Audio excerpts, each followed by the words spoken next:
முன்னாள் நாடாளுமன்ற உறுப்பினர் சந்தன கத்ரியாராச்சி ஆயுதங்களுடன் கொழும்பு குற்றத்தடுப்பு பிரிவினரால் கைது செய்யப்பட்டுள்ளார். T-56 ரக 2 மெகசீன்கள், அதற்கான 221 தோட்டாக்கள் மற்றும் கைகுண்டு ஒன்றும் அவரிடமிருந்து கைப்பற்றப்பட்டுள்ளதாக காவல்துறையினர் தெரிவித்துள்ளனர். பிடியாணை ஒன்றின் ஊடாக மேற்கொள்ளப்பட்ட தேடுதலின் போதே குறித்த ஆயுதங்களுடன் முன்னாள் நாடாளுமன்ற உறுப்பினர் கைது செய்யப்பட்டுள்ளார். ஏப்ரல் 10 முதல் 15 வரையான காலப்பகுதியில் நாடு முழுவதும் பதிவான 42 விபத்துகளில் சிக்கி 44 பேர் உயிரிழந்துள்ளதாக போலீசார் தெரிவித்துள்ளனர். சித்திரை புத்தாண்டு தினங்களான ஏப்ரல் 13, 14 மற்றும் 15 ஆகிய 3 தினங்களில் மாத்திரம் 19 விபத்துக்கள் பதிவாகியுள்ளதுடன் அந்த விபத்துகளில் 19 பேர் உயிரிழந்துள்ளதாக போலீஸ் போக்குவரத்து பிரிவு மற்றும் வீதி போக்குவரத்து பொறுப்பதிகாரி பிரதி போலீஸ் மாதிபர் WPJ சேனாதீர குறிப்பிட்டுள்ளார். வாகன வகைகளின் அடிப்படையில் விபத்துக்களை பகுப்பாய்வு செய்ததில் அதிகபட்சமாக 16 மோட்டார் சைக்கிள் விபத்துக்கள் பதிவாகியுள்ளன. அத்துடன் 4 முச்சக்கர வண்டிகள், 4 வேன்கள், 2 கார்கள், 2 கேப் வாகனங்கள், 2 துவிச்சக்கர வண்டிகள் மற்றும் ஒரு விபத்தை ஏற்படுத்திவிட்டு தப்பியோடிய சம்பவம் என்பன இதில் உள்ளடங்குவதாக அவர் மேலும் தெரிவித்தார். அதேபோல் 2025 ஆண்டின் புத்தாண்டு தினங்களில் 25 விபத்துக்களும் 26 மரணங்களும் பதிவாகியிருந்த நிலையில் இவ்வருடம் அந்த எண்ணிக்கை 19ஆக குறைவடைந்துள்ளதாகவும் அவர் சுட்டிக்காட்டினார். இந்த விபத்துக்களுக்கு போதையில் வாகனம் செலுத்தியமையே பிரதான காரணம் என பிரதி போலீஸ் மாதிபர் WPJ சேனாதீர மேலும் தெரிவித்துள்ளார். புதிய கருத்துக்கள் மற்றும் திட்டங்களுடன் ஜனாதிபதியின் மக்கள் நலன் சார்ந்த வேலை திட்டங்களை முன்னெடுத்து செல்ல அர்ப்பணிப்புடன் செயற்படுவோம் என ஜனாதிபதியின் செயலாளர் கலாநிதி நந்திக சனத்குமாரநாயக்க ஜனாதிபதி அலுவலக பணியாளர்களுக்கு அழைப்பு விடுத்தார். சிங்கள மற்றும் தமிழ் புத்தாண்டின் பின்னர் ஜனாதிபதி அலுவலக பணியாளர்கள் புத்தாண்டுக்கான தமது கடமைகளை ஆரம்பிக்கும் நிகழ்வு இன்று முற்பகல் ஜனாதிபதி அலுவலகத்தில் நடைபெற்றது. இதன்போதே ஜனாதிபதியின் செயலாளர் இவ்வாறு தெரிவித்தார். இதன்போது ஜனாதிபதியின் செயலாளர் பணியாளர்களுக்கு புத்தாண்டு வாழ்த்துக்களை தெரிவித்ததுடன் அவர்களுடன் சுமூகமாக உரையாடினார். அதனைத் தொடர்ந்து உரையாற்றிய ஜனாதிபதியின் செயலாளர் கலாநிதி நந்திக சனத்குமாரநாயக்க கடந்த ஆண்டின் தவறுகள் மற்றும் குறைபாடுகளை தவிர்த்து புதிதாக சிந்தித்து புதிய மனப்பாங்குடன் முன்னேறி செல்வதற்கு புத்தாண்டு பிறப்பு ஒரு சிறந்த வாய்ப்பாகும் என குறிப்பிட்டார். அதன்படி நாட்டின் பிரதான அரச நிறுவனம் என்ற வகையில் ஜனாதிபதியின் அலுவலகம் கடந்த ஆண்டில் ஆற்றிய பணிகளை மீளாய்வு செய்து அந்த அனுபவங்களுடன் புத்தாண்டில் திட்டங்களை வகுப்பதன் முக்கியத்துவத்தை சுட்டிக்காட்டிய ஜனாதிபதியின் செயலாளர் இதுவரை ஆற்றிய பணிகளுக்காக பணியாளர்கள் அனைவருக்கும் தமது நன்றிகளை தெரிவித்தார். ஜனாதிபதி பணிக்குழாம் பிரதானி பிரபாத் சந்திரகீர்த்தி, ஜனாதிபதியின் சிரேஷ்ட மேலதிக செயலாளர் கபில ஜனக பண்டார, ரோஷான் கமகே உள்ளிட்ட ஜனாதிபதி அலுவலகத்தின் அதிகாரிகள் மற்றும் பணியாளர்கள் இந்நிகழ்வில் கலந்து கொண்டனர். மத்திய கிழக்கில் நிலவும் போர் சூழலுக்கு மத்தியிலும் நாட்டில் எரிபொருள் மற்றும் மின்சார விநியோகம் தடையின்றி முன்னெடுக்கப்படும் என சுகாதார மற்றும் ஊடகத்துறை அமைச்சர் வைத்தியர் நலிந்த ஜெயதிச தெரிவித்துள்ளார். களுத்துறை பகுதியில் ஊடகங்களுக்கு கருத்து வெளியிட்ட அமைச்சர் உலக சந்தையில் நிலவும் எண்ணெய் விலை ஏற்ற இறக்கங்களுக்கு ஏற்ப உள்நாட்டிலும் எரிபொருள் விலையில் ஓரளவு அதிகரிப்பு ஏற்பட வாய்ப்புள்ளதாக குறிப்பிட்டார். அவ்வாறு விலை அதிகரிப்பு ஏற்பட்டாலும் அதன் முழுமையான சுமையை மக்கள் மீது சுமத்தாமல் கணிசமான பகுதியை திரைசேரி பொறுப்பேற்கும் என்றும் அமைச்சர் இதன் போது தெரிவித்தார். மேலும் தற்போது அதிகரிக்கப்பட்டுள்ள எரிபொருள் விலைகளை போர்ச்சூழல் தணிந்தவுடன் கூடிய விரைவில் குறைப்பதே அரசாங்கத்தின் எதிர்பார்ப்பு என்றும் அவர் சுட்டிக்காட்டினார். சிங்கள மற்றும் தமிழ் புத்தாண்டை கொண்டாடுவதற்காக தமது சொந்த ஊர்களுக்கு சென்ற மக்கள் தற்போது மீண்டும் கொழும்பை நோக்கி வரத் தொடங்கியுள்ளனர். இதற்கமைய பயணிகளின் தேவைகளை கருத்தில் கொண்டு தேசிய போக்குவரத்து ஆணைக்குழு ஒரு முறையான திட்டத்தின் கீழ் நேற்று முதல் பேருந்து சேவைகளை முன்னெடுத்துள்ளது.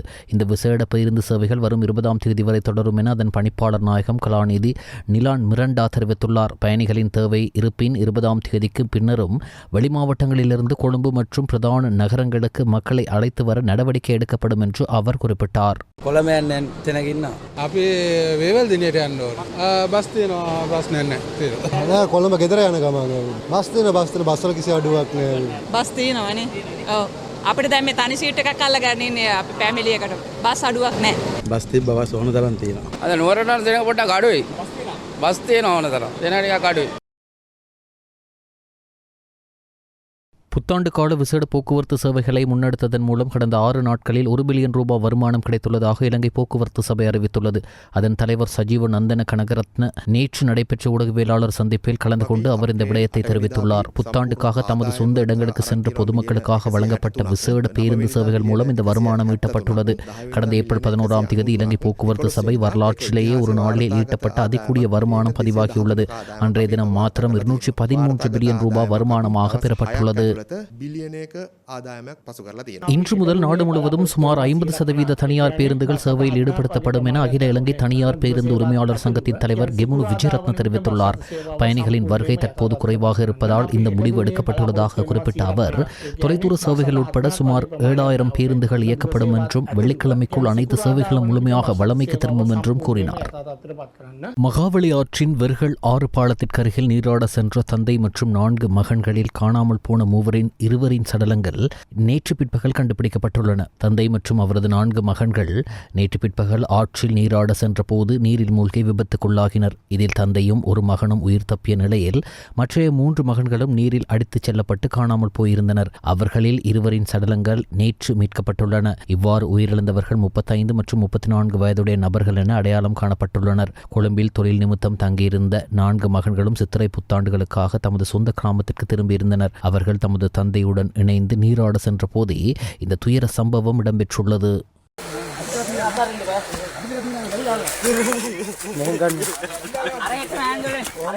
கணினி வழி நிதி மோசடிகளை முன்னெடுப்பதற்காக இலங்கைக்கு வருகை தந்த 9 சீனர்கள் இன்று அதிகாலை கட்டுநாயக்க விமான நிலையத்தில் வைத்து கைது செய்யப்பட்டுள்ளனர். இவர்களிடமிருந்து 2,40,20,000 ரூபாய் பெறுமதியான மின்னணு தொடர்பு சாதனங்களை விமான நிலைய சுங்க அதிகாரிகள் கைப்பற்றியுள்ளனர்.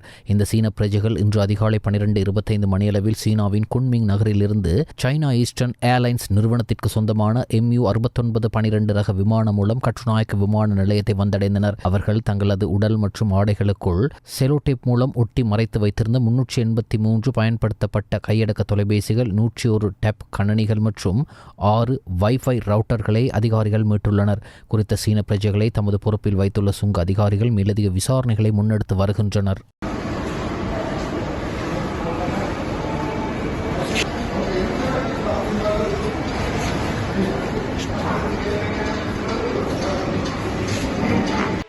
ஏலியகுடு நகரில் சாரதியின் கட்டுப்பாட்டை இழந்த கார் ஒன்று ஏனைய வாகனங்களுடன் மோதியதில் பாரிய விபத்து ஏற்பட்டுள்ளது. நேற்றிரவு 7 மணி அளவில் இடம்பெற்ற இந்த விபத்தின் போது ஒரு மோட்டார் சைக்கிள், 3 முச்சக்கர வண்டிகள் மற்றும் 2 கார்கள் என வரிசையாக ஒன்றுடன் ஒன்று மோதியுள்ளன. இந்த விபத்தில் காயமடைந்த சுமார் 10 பேர் சிகிச்சைக்காக ஏலியகுடு வைத்தியசாலையில் அனுமதிக்கப்பட்டுள்ளனர்.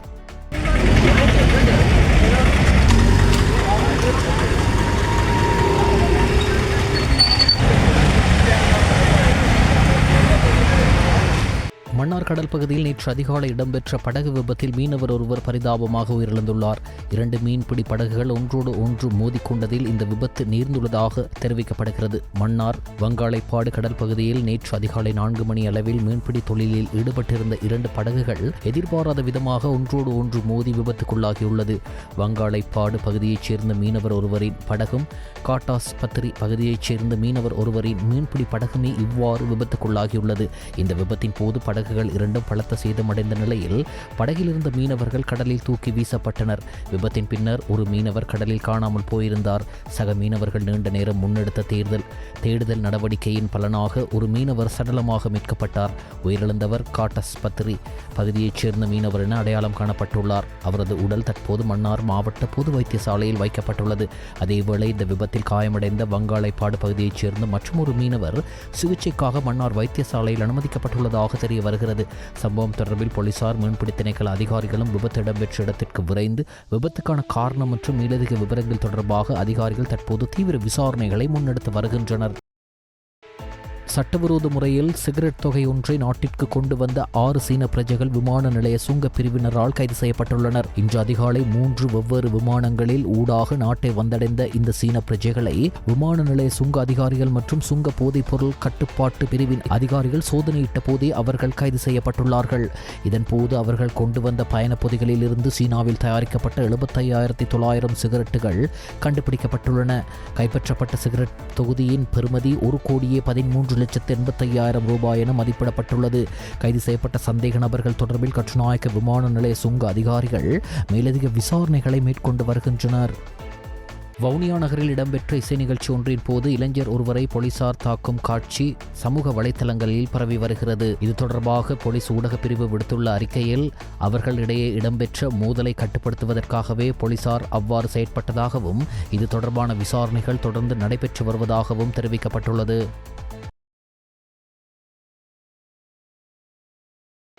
கருவேப்பன்கேணி வட்டாரத்தின் ஜெயந்திபுர வனத்து அந்தோணியார் கோவில் குறுக்கு வீதி 2 மில்லியன் ரூபாய் செலவில் புனரமைப்பு செய்யப்பட்டுள்ளது. இந்நிகழ்வில் மட்டக்களப்பு மாநகர சபையின் முதல்வர் சிவம் பாக்கியநாதன் கலந்து கொண்டு உரையாற்றினார். இந்த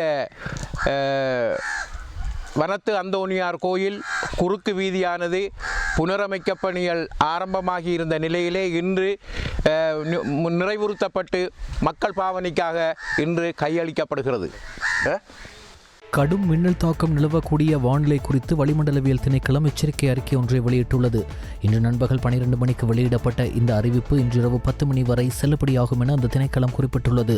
இந்த அறிவிப்பின்படி மேல் மாகாணம், சப்ரகமோ மாகாணம், மத்திய மாகாணம் மற்றும் உவா மாகாணத்திலும் காலி, மாத்தர மற்றும் குருநாகல் மாவட்டங்கள் உள்ளிட்ட சில பகுதிகளில் மாலை 1 மணிக்கு பின்னர் இடியுடன் கூடிய மழையுடன் பலத்த மின்னல் தாக்கங்கள் ஏற்படுவதற்கான அதிக சாத்தியக்கூறுகள் காணப்படுகின்றன. இடியுடன் கூடிய மழையின் போது தற்காலிக பலத்த காற்றும் வீசக்கூடும் என தெரிவிக்கப்பட்டுள்ள நிலையில் மின்னல் தாக்கங்களினால் ஏற்படும் விபத்துக்களை குறைத்துக் கொள்ள தேவையான பாதுகாப்பு முன்னெச்சரிக்கை நடவடிக்கைகளை மேற்கொள்ளுமாறு பொதுமக்களிடம் கோரிக்கை விடுக்கப்பட்டுள்ளது. ஹோர்முஸ் நீரிணை வழியாக வெளியேற முயன்ற மற்றொரு ஈரானிய சரக்கு கப்பலை அமெரிக்க கடற்படையின் தாக்குதல் கப்பல் வெற்றிகரமாக தடுத்து திருப்பி அனுப்பியுள்ளது. ஈரானிய கொடியுடன் பயணித்த இந்த சரக்கு கப்பலை தடுத்து நிறுத்தும் நடவடிக்கையில் அமெரிக்க போர்க்கப்பல் ஈடுபட்டதாக சர்வதேச ஊடகங்கள் தெரிவித்துள்ளன. இக்கப்பலுடன் சேர்த்து ஈரானிலிருந்து புறப்பட்ட சுமார் 10 கப்பல்கள் இதுவரை அமெரிக்காவினால் திருப்பி அனுப்பப்பட்டுள்ளன. அமெரிக்க ஜனாதிபதி டொனால்ட் ட்ரம்பினால் ஹோர்முஸ் நீரிணை ஊடாக விதிக்கப்பட்ட கடற்படை தடைகள் அமுலாகி இன்றுடன் 3 நாட்கள் நிறைவடைகின்றன. உலகளாவிய எண்ணெய் விநியோகத்தில் சுமார் 20% கொண்டுள்ள ஹோர்முஸ் நீரிணை ஊடான போக்குவரத்தை கட்டுப்படுத்தி ஈரான் மீது அழுத்தத்தை ஏற்படுத்துவதே இந்த தடையின் நோக்கமாகும். இந்த நடவடிக்கையில் 10,000க்கும் மேற்பட்ட இராணுவத்தினர், 12க்கும் மேற்பட்ட போர்க்கப்பல்கள் மற்றும் பல விமானங்கள் ஈடுபடுத்தப்பட்டுள்ளதாக அமெரிக்க இராணுவம் தெரிவித்துள்ளது. அவ்வாறாயினும் ஈரானுடன் தொடர்பில்லாத ஏனைய நாடுகளின் கப்பல்கள் ஹோர்முஸ் நீரிணை ஊடாக பயணிப்பதற்கு அனுமதி வழங்கப்பட்டுள்ளமை குறிப்பிடத்தக்கது. 2026ஆம் ஆண்டின் முதல் காலாண்டில் சீனாவின் மொத்த உள்நாட்டு உற்பத்தி 5% வளர்ச்சியடைந்துள்ளது. ஈரான் போரினால் ஏற்பட்ட எரிசக்தி நெருக்கடிகளை முறியடித்து சீன பொருளாதாரம் எதிர்பார்த்ததை விட அதிக வளர்ச்சியை பதிவு செய்துள்ளதாக அந்நாட்டு ஊடகங்கள் தெரிவிக்கின்றன. இதற்கு முந்தைய காலாண்டில் சீனாவின் மொத்த தேசிய உற்பத்தி 4.5% காணப்பட்டது. பொருளாதார நிபுணர்கள் இந்த ஆண்டு வளர்ச்சி 4.7% இருக்கும் என கணித்திருந்த நிலையில் அது 5% வரை உயர்ந்ததற்கு சீனாவின் வலுவான ஏற்றுமதி வர்த்தகமே முக்கிய காரணமாக அமைந்ததாக அந்நாட்டு அறிக்கைகள் சுட்டிக்காட்டுகின்றன. ஈரானுக்கு ஆயுதங்கள் அனுப்ப வேண்டாம் என்று சீன அதிபர் ஷி ஜின்பிங்கிடம் கேட்டுக்கொண்டுள்ளதாக அமெரிக்க ஜனாதிபதி டொனால்ட் ட்ரம்ப் கூறியுள்ளார். அதற்கு சீன ஜனாதிபதி ஈரானுக்கு ஆயுதங்களை அனுப்பவில்லை என்று தெளிவுபடுத்தியுள்ளார். ஈரானுக்கு ஆயுதங்களை அனுப்பும் நாடுகள் மீது 50% வரி விதிக்கப்படும் என்று சென்ற வாரம் அவர் அறிவித்திருந்தார். அதன் அடிப்படையில் சீன ஜனாதிபதியிடம் கடிதம் மூலம் தமது கோரிக்கையை முன்வைத்ததாக ட்ரம்ப் தெரிவித்துள்ளார். அடுத்த மாதம் ஜனாதிபதி டொனால்ட் ட்ரம்ப் சீன ஜனாதிபதியை சந்திக்க உள்ளார். மத்திய கிழக்கு போரால் எரிபொருள் சந்தையில் ஏற்படும் மாற்றங்கள், வெனிசுலாவின் தற்போதைய நிலவரம் ஆகியவை அந்த சந்திப்பை எவ்விதத்திலும் பாதிக்காது என்று நம்புவதாக அமெரிக்க ஜனாதிபதி டொனால்ட் ட்ரம்ப் தெரிவித்துள்ளார். IPL 2026 சீசனின் 23வது லீக் போட்டியில் முதலில் களமிறங்கிய லக்னோ சூப்பர் ஜெயின்ஸ் அணி 20 ஓவர்களில் 146 ஓட்டங்களை எடுத்த நிலையில் பதிலுக்கு துடுப்படுத்தாடிய ராயல் சேலஞ்சர்ஸ் பெங்களூர் அணி 15.1 ஓவர் முடிவில் 149 ஓட்டங்களை பெற்று 5 விக்கெட்டுகளை இழந்திருந்தது. இந்த போட்டியில் 5 விக்கெட்டுகள் வித்தியாசத்தில் ராயல் சேலஞ்சர்ஸ் பெங்களூர் அணி வெற்றி பெற்றது.